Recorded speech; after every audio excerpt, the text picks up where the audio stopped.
In 2002, Real Madrid won the European Cup for a record 9th time. In the decade since, one manager has dominated European football. Few Real fans would have imagined they would still be awaiting their coveted 10th European crown. Nobody would have foreseen the rise and rise of Jose Mourinho, except perhaps the man himself.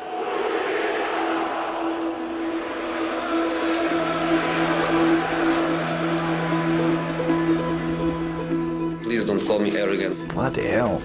Come to England and see he's a special one. His philosophy We cannot lose.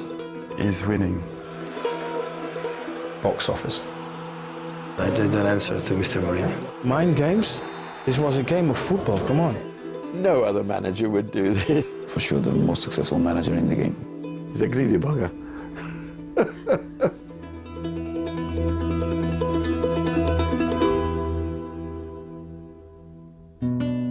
Let's go. Good to see you. How are you? Very well. You?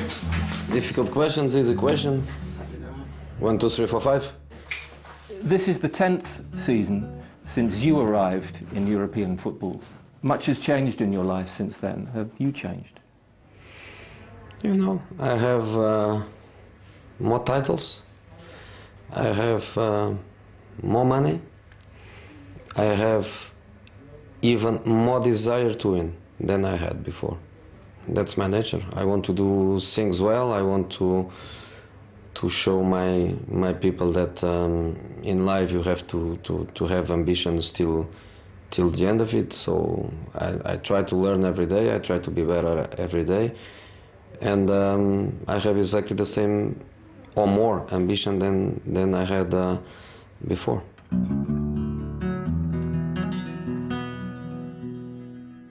He's won 2 European trophies, won UEFA, he's won the leagues, he's done it all.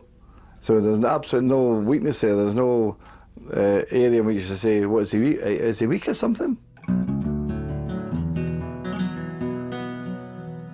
Yeah, I can remember meeting Jose for the first time. It was when I flew into Lisbon to take up my job with Sporting Lisbon.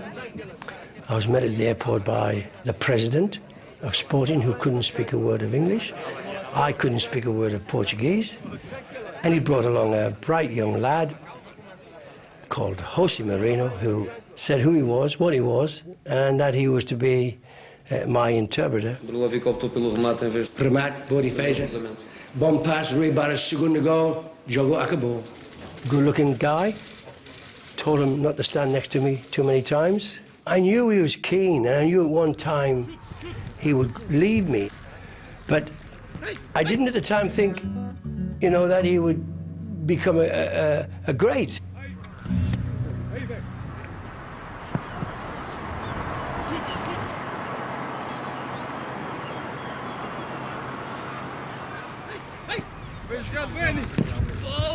Porto was a team of kids where the coach was also a kid.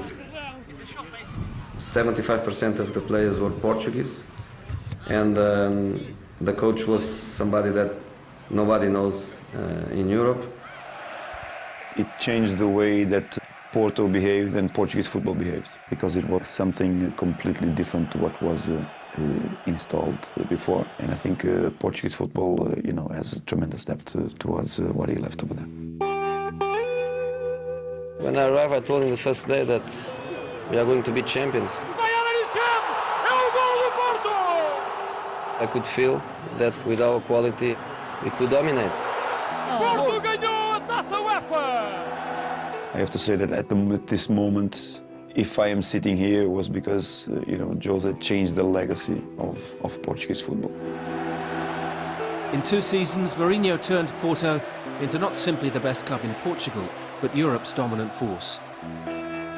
Their methods did not amuse everybody.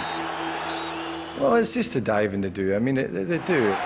In 2004, management's most precocious talent faced the most formidable opponent. And a little spat with him at the end of the game, because I thought that the goalkeeper dived when Roy Keane got sent off. I've seen it before from this team, and it's not acceptable. And I said that to him, and he looked at me as if I had horns in my head. I don't think it's fair, really. I don't think it's fair. When I saw the video replay, I was really totally wrong because Roy definitely done the goalkeeper. It's not true that the Portuguese player is an actor. So what is the problem? A cultural problem? A result problem, I think. We play without the pressure. We play without the responsibility. Tonight we sleep with some dreams. If the two managers have their differences, it's maybe because they are very different men. Manchester United appeared to have solved their problem until the second minute of added time. Now or never for Porto. It's been turned in by Costinha. A pivotal moment in Mourinho's career, followed by the first defining image. Jose Mourinho may well have the last word. When they came to Old Trafford and knocked us out in his celebration, it's an impact on your team. You know, you saw the celebration, they all rushed to that corner flag that night. The players are heroes. They were not afraid of this wonderful atmosphere. And I think we deserve it. I congratulated them after the game, and since then we've gone very well. And Sir Alex Ferguson? He only told me congratulations, and for me is enough. 3 months later, Porto would win the most one-sided Champions League final of the decade. He will come to England as the manager of the European champions. Roman Abramovich had seen something we rather liked. It's the time for people to stop to speak about my past and to start to speaking about my recent past, because I did what almost nobody did it.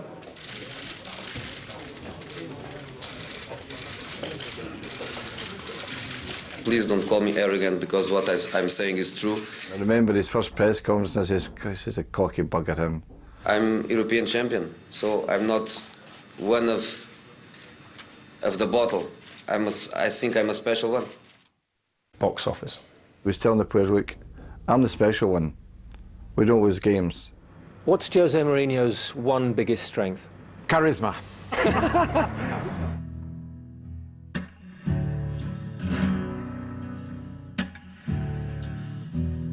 I went through many experiences in football in difficult atmospheres. I never found cannibals in the stands, only noisy people. Cannibals eating players I never saw, but I saw a stadium where the crowd scored a goal. In the soccer tribe, what would Jose Mourinho be? He'd be a witch doctor. Because managers have to work magic. All their influence has to be through their personality, through their knowledge, their skill, but above all through their charisma. I would compare Mourinho's impact on English society, if you like, with Brian Clough. Good managers make good sides. I haven't seen anything like it since Brian Clough. There's no such thing as a side making a manager. I have to defend what is mine, and the Champions League is mine. We all like to be liked, and yet show me somebody who's liked by everybody, and I'll show you somebody who's wrong. Why should I comment John Cruyff?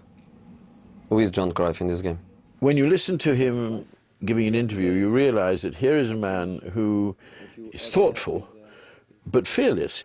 I think it's time to stop to criticize Bolton for playing direct football.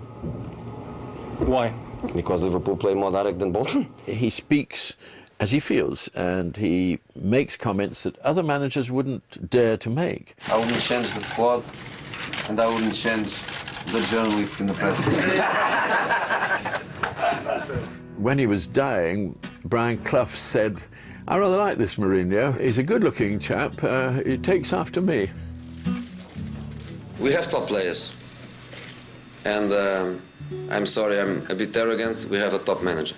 And confidence he gave to them about him in his first press conference, because they must have been sitting saying, "Bloody hell, you know, come to England as only a young man and saying he's a special one." But what I think it did was it told all the players that he had a belief they was going to win the league.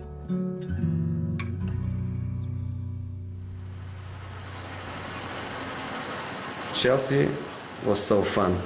Incredible players, incredible way of life, the place where I enjoy more live socially and at the same time working in football. He made a difference to all of our careers that he came across at Chelsea, you know, because he showed us a different way. He brought the mindset that every game was important, not just the big one. Every game was important. If you wanted to be champions, you had to pick up the points every week.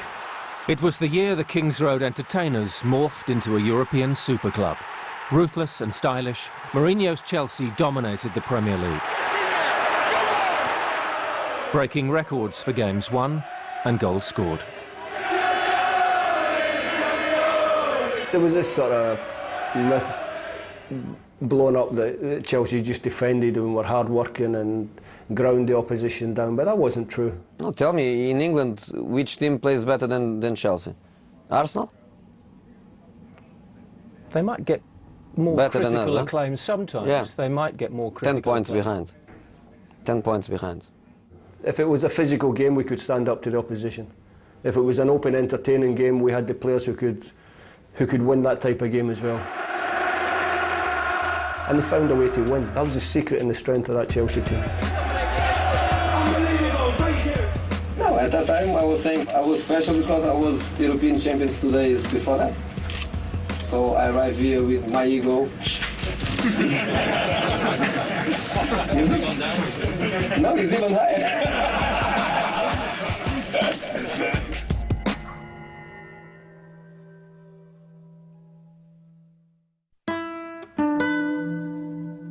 I never run away from responsibility, I never run away from pressure. The best thing for the players is to feel that the manager is capable of hold that pressure and that responsibility and leave the players with more freedom to express themselves. Is he prepared to do almost anything to win? He is, yeah. I think he'll push as far as he can if he thinks it's the right thing for him and his team. When Jose Mourinho walks into a press conference, he makes Machiavelli look like a beginner. Frank Rijkaard, history as a player cannot be compared with my history. Because his history is fantastic and my history is zero. The science of destabilizing your opponent is central to just about everything he does. My history as a manager cannot be compared as Frank Rijkaard's history. Because he has 0 titles and I have a lot of them.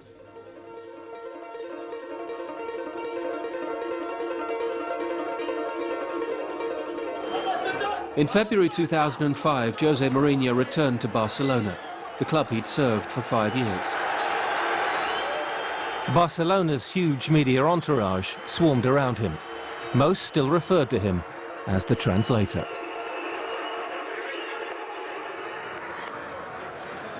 He's come out early. This is a movie star acting in a relaxed way at a time when he cannot be relaxed. The essence of what he's doing here is establishing that he is completely at home, unfazed by anything, completely relaxed. There's no problem. His team are obviously going to win. And that is part of the strategy of what he's doing. Mourinho's players were suitably inspired.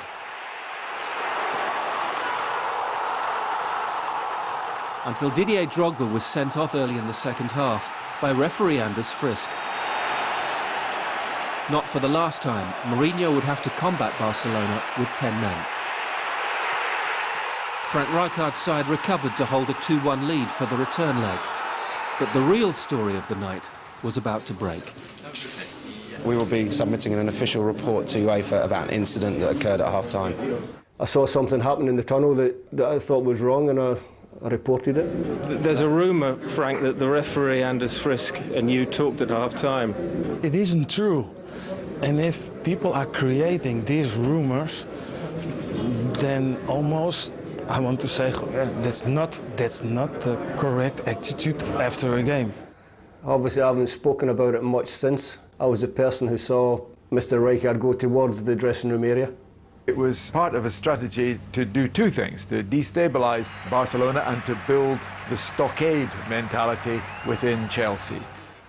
The only mistake I made was that when he disappeared from my view, I thought he was in the referee's dressing room, but I think there's a little corridor about 3 yards before you actually get to the referee's dressing room.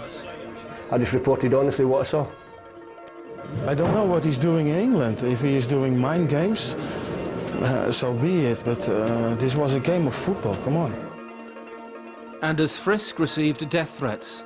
UEFA's head of referees condemned Mourinho. The enemy of football. This is it tonight, lads, come on. Chelsea were found guilty by UEFA of bringing the game into disrepute, and Mourinho was banned for 2 games. By then, Frisk had decided never to referee again. Chelsea are through. Can anyone stop Jose Mourinho now? And Mourinho had enjoyed the greatest European night of his Chelsea career. I think that everyone has his form of motivating his team. But if you are accusing people who are working seriously and honestly, I think that's a bad thing. So he has to get it back. He has upset a lot of people with his confrontational style, with his abrasiveness. Do you feel sometimes he's ever overstepped the mark with that? I don't think you can change what you are. I think what you are, you are. So there's no point in changing that. And if he's got that abrasive tone to his management style, it's only helped the teams he's managed. The most difficult thing we did, in my opinion, prove to ourselves and show Barcelona we can be better than them.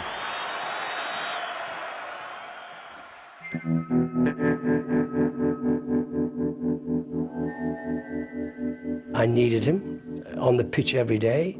He had an opinion, even in his deliberations with me, and when we were talking about the game and our tactical substitutions and things like that. He was intelligent and a student of the game. He did his groundwork. He did his time as coach, assistant to Bobby, assistant to Van Gaal, and then he made the decision to step out on his own. And since then, it's proved to be a hell of a decision. It was also a risk. Mourinho was giving up a well-paid job at Barcelona, and his failed playing career would open no doors. But he'd been studying to be a manager for 15 years, passing exams and collating information. The out-of-work coach spent the summer of 2000 transforming his notes into his own Bible, rewriting the rules of engagement for the 21st century coach. He was a person coming out of a completely different education. I mean, changed the way people train, changed the way people spoke about the game. He had that confidence, he had that superiority. I used to send him sometimes on missions, scouting missions. He brought back the best tactical and appreciation of how our opponents played that I've seen. His attention to detail is meticulous. He couldn't give enough information to his players. His training sessions were detailed and they moved quickly, didn't allow the players to get bored. Mourinho scientifically devised a training method. In his 2 prime seasons at Chelsea, they were out of the blocks like Usain Bolt. And that doesn't happen by accident. I thought it was all in the hope. In the first 2 years, exactly that's what happened. And we were playing catch-up all the time. Jose hits the ground running. It's extraordinary. He always wins trophies. He is remarkable, and that places so much pressure on other coaches, because if they plead for time, their chairman can look at them and say, well, look at Mr. Mourinho. You must work hard and well, because many people work hard and not well. I spend most of the time on the laptop doing the reports. So for this gentleman here, so I think he has to be satisfied with the work, so I try to do it the better way I can. His football knowledge was so tremendous that you know, he was able to inspire all kinds of managers, you know, to succeed the way he was succeeding. I was doing a very nice interview, and now they're trying to cut my job. After that, the last defensive block is the 3 attackers against the 4 defenders. I never saw his Bible, but I'm sure that he had prepared some kind of dossier or some kind of document that would be the blueprint for him to move forward. So defensively, it's easy to analyze, it's easy to control, and you cannot concede goals playing playing this way. I'm sure now, 10 years down the line, it's much changed from his original document, because if you don't evolve as a coach, you get left behind. Quality is important. Quality of work, quality of leadership, quality in the relation with the players. I think it's about quality and about results. Managers who get results are the good ones. I'm not putting pressure on you about we have to win. I don't want to put that kind of pressure, but we cannot lose. We cannot lose. You're working.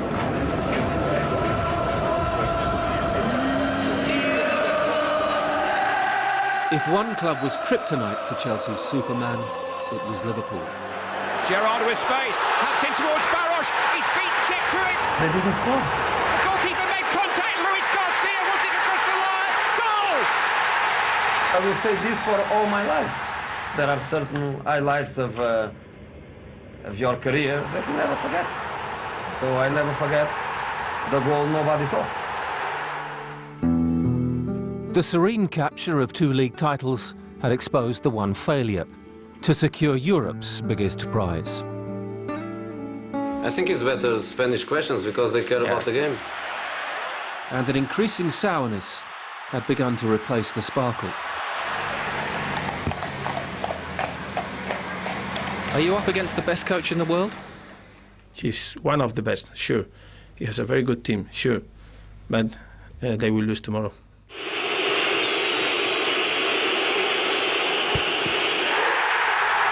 Rafa Benitez was right. And just what that will mean for Jose Mourinho, the headline writers will tell us soon enough. Mourinho would complete his domestic trophy collection with the FA Cup, but the end of his English affair had almost been reached. There's no doubt about it that he found the cluttered hierarchy of the club impossible to work with. I think he got the impression that the players were beginning to get a bit iffy. I think that was when he realised that, you know, it was all over.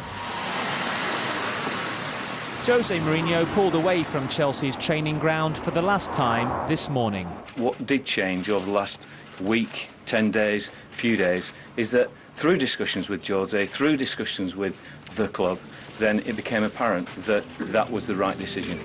It was a bitter disappointment that Jose left when he did. I think there was still work for Jose and all of us to do to try and move the club forward a little bit. But sometimes the love runs out. The fans are upset. Your players were crying yesterday when you. And I was crying too. And I was crying too. So that's not the point. But you still had to go. Yes, yes, yes.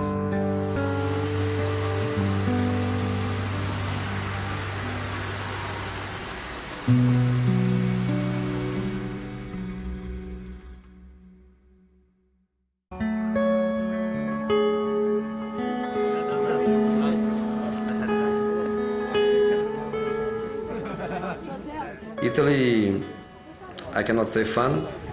It's difficult. It's really difficult, and every match is very tactical, and every match is a huge challenge to a coach. So to go there and to do what nobody did in the history of Italian football, which was win the treble, is something I cannot forget.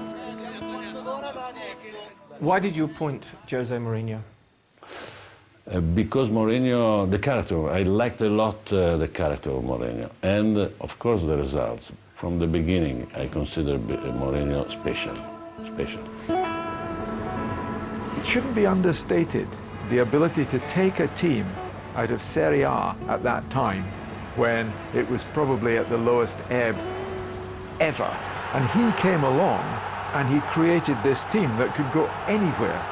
The Italian establishment did not like Jose Mourinho. Of course, because they lose. He's broken the system. He's broken the system, but also because Inter wins, and that is something not really acceptable. It all peaked one tempestuous night at the San Siro, with a gesture that spoke volumes more than any Mourinho soundbite. The Italian Referees Union threatened to go on strike before Mourinho was banned for 3 games. What is it about Mourinho's character that seems prepared to overstep a mark others wouldn't? It's Barcelona. If you subtract from Mourinho's dark side incidents involving Barcelona, he's only grey at worst.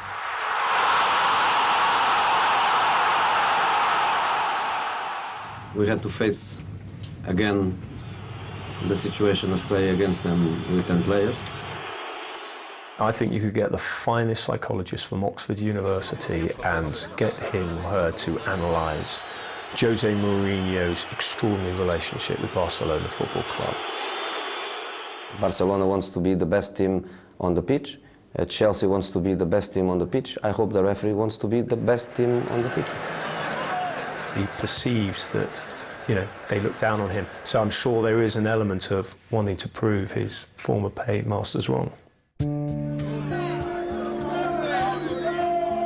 I always believe in success, and the reason why I left was because I believe I could have a good future as a manager. When Jose Mourinho was a translator here, did you see him becoming the great manager he is today? No. I had to say that if in that time I would see this talent, I would go to the president and say, "Oh, keep going here because this guy is good." In fact, 6 months after he left Chelsea, Mourinho held talks about becoming the next manager of Barcelona. He made a brilliant presentation to Barcelona's then sporting director, Txiki Begiristain. He thought that he could be the Barcelona manager. He kind of approached Barcelona if there was a possibility. And I think all that built up in him, and obviously whenever he plays against Barcelona, he probably thinks he has to prove himself. Mourinho's refusal to soften his abrasive style was the stumbling block. Instead, Barcelona would appoint a man fully ingrained in their more-than-a-club tradition. Thank you, sir. Are you ready? Yeah, I'm ready. 2 years later, Guardiola and Mourinho faced each other as managers in the last 4 of the Champions League. The semi-final tilts Mourinho's way. Mourinho's Inter had won the first leg 3-1. We have the dream to play the Champions League final. For Barcelona, it's not a dream. It's an obsession. There is a difference between a dream and an obsession.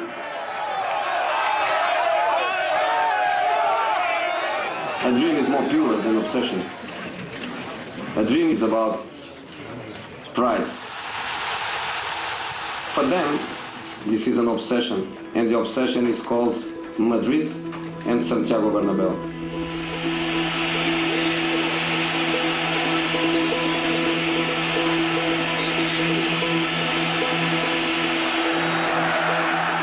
Most of the teams, they don't know how to play against Barcelona. To play against a big team like Barcelona, you have to know exactly the qualities they have and exactly what you have to do. His philosophy is that you may have to play against a team who are better than you, but you have to find a way to win the game. And sometimes you have to accept that you're playing against a better team.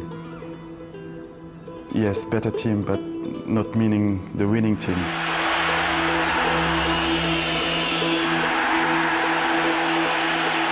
When Thiago Motta saw the red card, Barcelona dugout was celebrating like a goal. I felt in that moment they were feeling the job is done. And I went there while Pepe was speaking with Ibra to say, you think it is over, but it's far from over. Maybe to motivate myself, maybe to tell them it's not like we think it's going to be. To play against Barcelona for an hour with 10 players in a Champions League semi-final in a stadium where 100,000 people was playing was an incredible achievement for us. We did it, in my opinion, a brilliant way. Inter Milan will go to Madrid, and Jose Mourinho's moment has come again. Barcelona have mocked him, now they fall to him. Once upon a time they called you the translator here, but is this one of your proudest moments as a manager? Yes. Is the most proud? Yes. Yes. I won UEFA Cup final, I won Champions League final. I won big matches, I had great moments in my career. And this one is the best one. Jose Mourinho talked about Barcelona having this obsession to go to Madrid and that maybe that would undermine Barcelona. Was he correct? I didn't answer to Mr. Mourinho. What about the way that the sprinklers came on at the end? Did you see that when your players were celebrating, Barcelona put the sprinklers on? They got a bit wet. But to clean our blood, because they left the skin, so we needed some water to clean the blood. My players left blood on the pitch.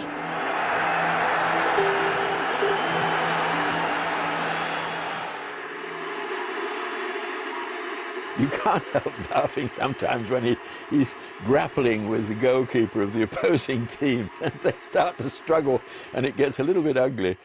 Mourinho is the only football manager who celebrates a goal or a win in exactly the same style as his players. I've seen him skid onto the pitch on his knees. I've seen him leap onto another player's back, and that makes him one of the team, makes him the leader of the game.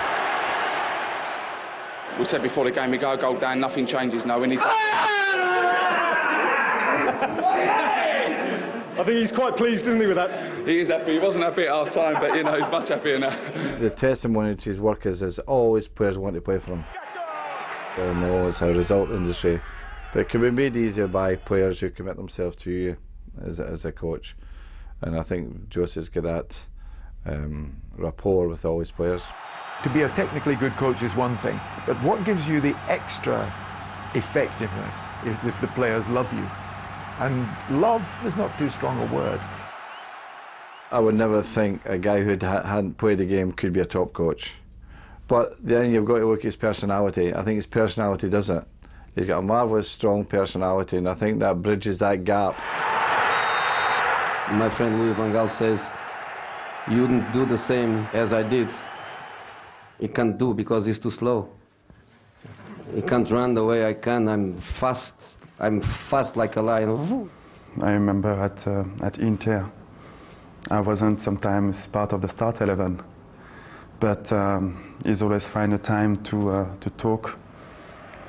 If every single players put the team before themselves, they will be successful, and I think that is the strength of Jose Mourinho. You must create a good leadership with the players, which is an accepted leadership, not the leadership by power, not the leadership by status. Make everybody feel part of a group, and I'm one of them.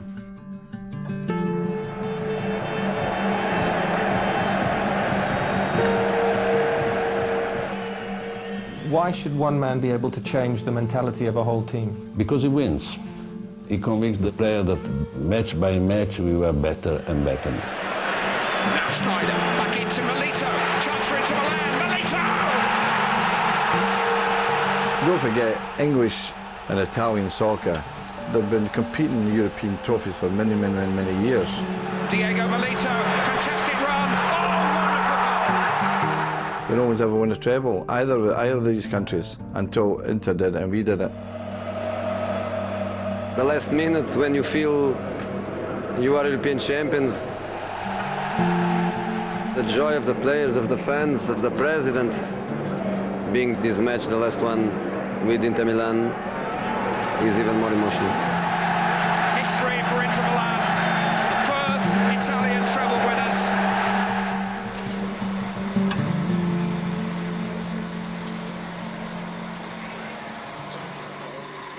What is he doing? This is a man who is no longer acting. I know he knows there's a camera there, but there's something about this that is movingly genuine. His bond with his players is extraordinarily emotional, and it works both ways. They feel love for him that I've not heard expressed about any other managers. I was crying because I was saying goodbye. Lots of players, the last part of their career, probably with the last chance, or one of the last chances to win that competition. It was an incredible night for me, probably one of my best nights in football. I think it's the best way to leave a team and to leave a job is to live that way, win the Champions League and leave. Jose Mourinho was named FIFA Coach of the Year for 2010. UEFA awarded him nothing.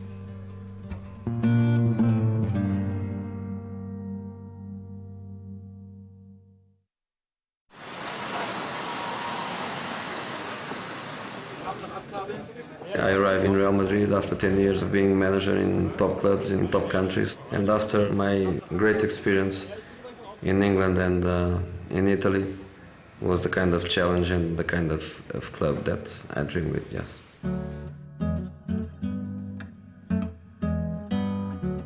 The first thing to be said is it gave him a chance to have a go at Barcelona, to borrow a phrase, to knock them off their perch. They have gone for this galactical thing. It seems to be an important part of how they view their club. I don't think that sits well with Jose. You know, I think he prefers his own work ethic to be the shining light of the club. The objective is not to coach Real Madrid. The objective is to win with Real Madrid. I want my players to think the objective is not to play for Real Madrid. The objective is to win, especially against a Barcelona that is an incredible football team. Mourinho's first El Clasico brought a 5-0 humiliation, his worst defeat as a manager. Barcelona were heading for another Spanish title and another Champions League, unless Mourinho could inspire another semi-final upset. If he continues, say Pep, I would say, hey Jose. The mind games had never worked so well. En esta sala, él es el jefe, el amo, es el que más sabe del mundo. Yo no quiero ni competir ni un instante. It's the first time say Pep. When I say Pep, I say Jose. But on the pitch, the meltdown belonged to Real Madrid. He lost it. He sent him off. Completely. Mourinho's been sent off as a result of his conversation with the German officials. To play in your own half when you're Real Madrid is crazy. But here's Messi, away from 2, 3, 4, wonderful, wonderful, wonderful. And then he comes out and compounds it by making possibly his most ludicrous allegation of all time, is that there's a conspiracy between Barcelona and the UEFA to make Barcelona win the Champions League every year. Real Madrid has always been this club that has been a gentleman. It's been always seen as the example club in Spain and also in Europe. And he kind of disagreed with this behavior. He thought he was the one making the rules, and a lot of supporters didn't like that. When you live on the edge, like Jose does, at times he does live on the edge, and sometimes you go too far over the line. I don't think it bothers Jose that. I don't think it would worry him. The thing is, he's in the result industry, he knows that. It's results that count. In April 2012, a Mourinho team won at the Nou Camp for the first time. Real had outclassed their rivals, breaking records for points, goals and away wins. Jose Mourinho became the first manager in history to win league titles in England, Italy and Spain.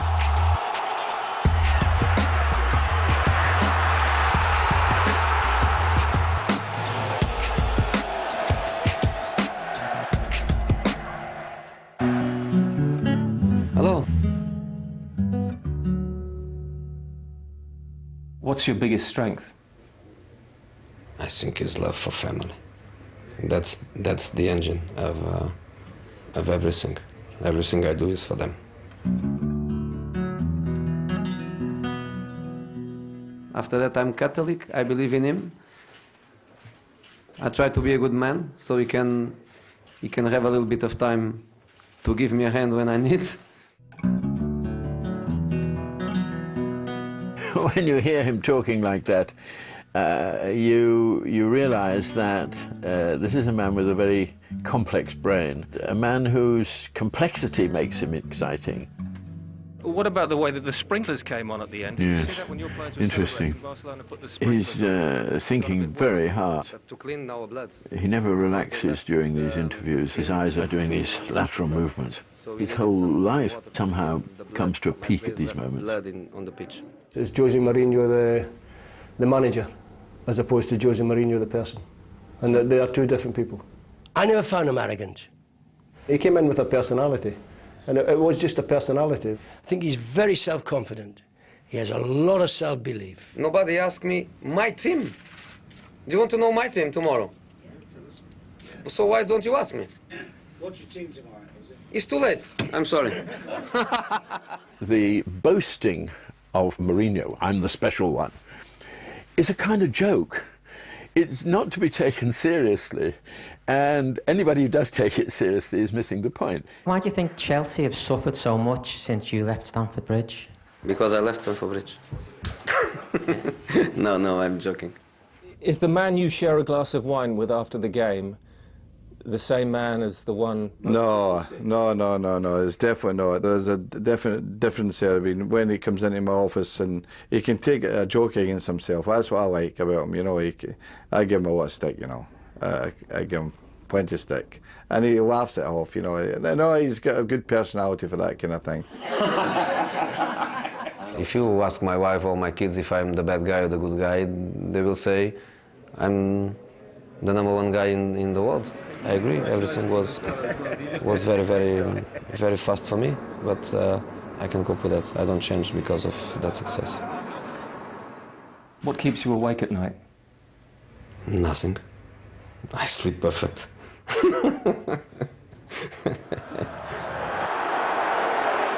This season, the mask of invincibility has slipped. Poor results and politics have soured life at Real Madrid, raising questions about Mourinho's longer-term impact at clubs. There will be no successful defence of the Spanish title. We played our best this season against Barcelona in the Super Cup. And we play our worst in matches we have to win.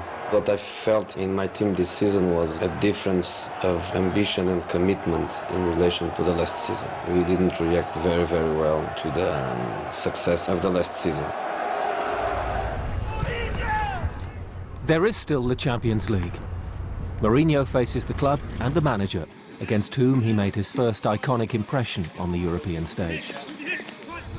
Real Madrid's immediate future now revolves more than ever around winning that coveted 10th European crown. The next challenge for Jose Mourinho. Yes or no, is your career incomplete if you don't win the Champions League for Real Madrid? My career is always incomplete, and nobody puts pressure on me because I put pressure on myself. There is no club bigger than Real Madrid, and European football matters so much to Jose Mourinho. He must, of course, win the Champions League with Real Madrid. In fact, if he doesn't, it'll be a black mark. A failure? Yes. Yes.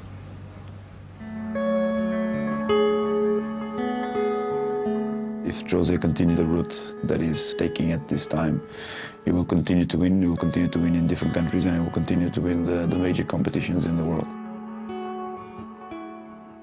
Yes or no, will you manage in England again? For sure. For sure. In my whole career, everything was perfect. The only thing I didn't, and I hope I can do it one day, is to win a Champions League for an English club.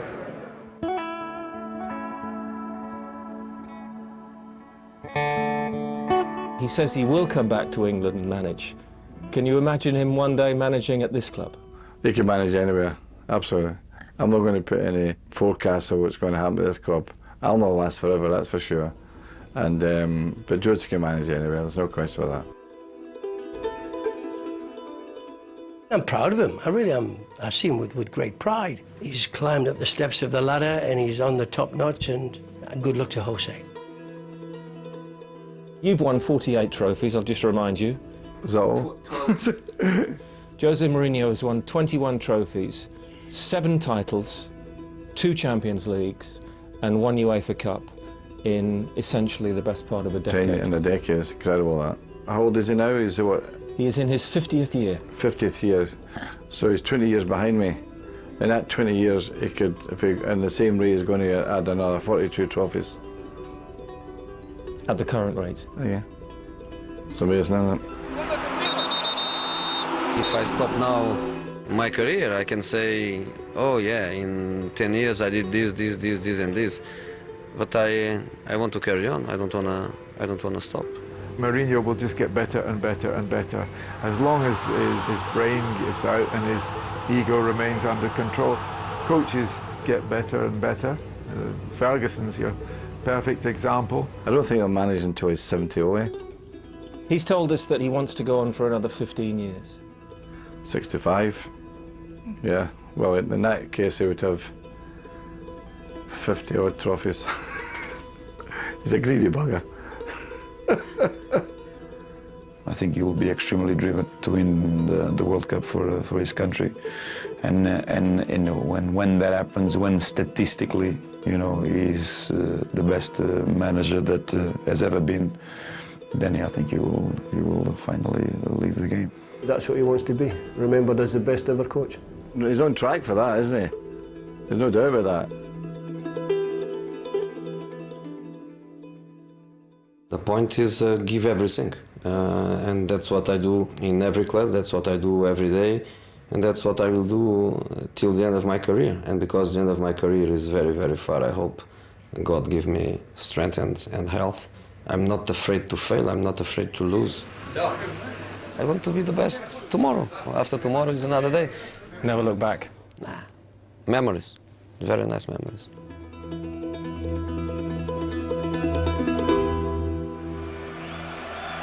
Stay with us here on ITV as we relive all the best bits of tonight's Celtic v Juventus in the UEFA Champions League highlights.